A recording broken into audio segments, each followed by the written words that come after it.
เตอร์นึงเลยเจ้าเอาใจท่านสบายดีค่อยจะต้องเปิดบัญชีใหม่ต้องให้ท่านเจ้าช่วยเปิดให้เจ้า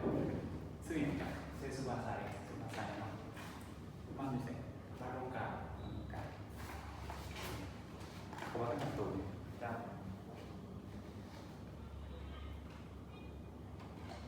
โดยฝากเลยเนาะเอาไปฝากแสนเลย1,000บอกโดยค่าบริการ4,000ด้วยในวันที่มี50,000ผู้ดี100,000เจ้า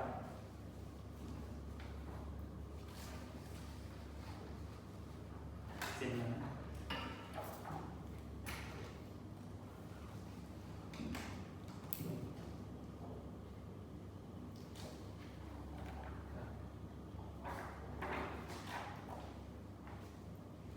งเป็นรูปบัญชีกับบัตร ATM เนอะโดยรหัสเขาที่ส่งไปได้เลยเราได้ทานจริงๆแล้วนะโดยไม่ละเราเข้าใจครับโดยเข้าใจ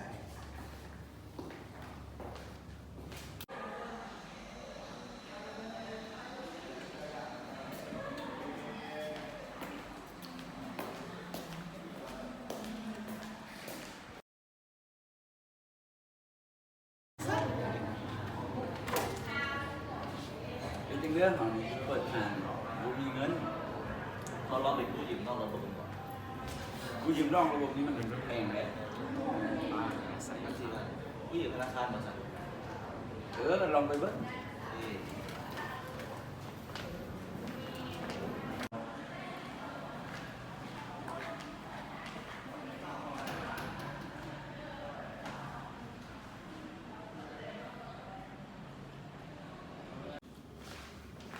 สบายดีเขามีอย่างเนาะมาขอกู้เงินเขาเอานะคอนเตอร์นึงเลยโดยเข้าใจสบายดี เจ้าสบายดี มาขอกู้เงิน ขอกู้เงินกู้ไปนี่เนาะไปเปิดอาหาร เป็นธนาคารต้องการกู้อะไร ตื้อกี่1 ตื้อโดยช่วงนี้ธนาคารน้องเปิดมาเป็นโปรโมชั่นเนาะอัตราดอกเบี้ยแต่ละปีแม่นเสียแต่ 0.5% เนาะโดยขอซื้อที่นั่นสมจิตร่วมกันบอก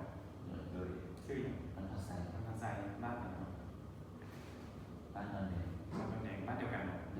โดยตกลง2 คนนี้เป็นหุ้นส่วนเดียวกันเนาะโดย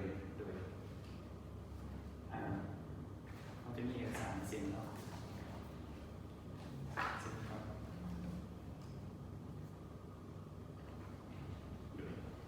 มันมีค่าประกันมันมี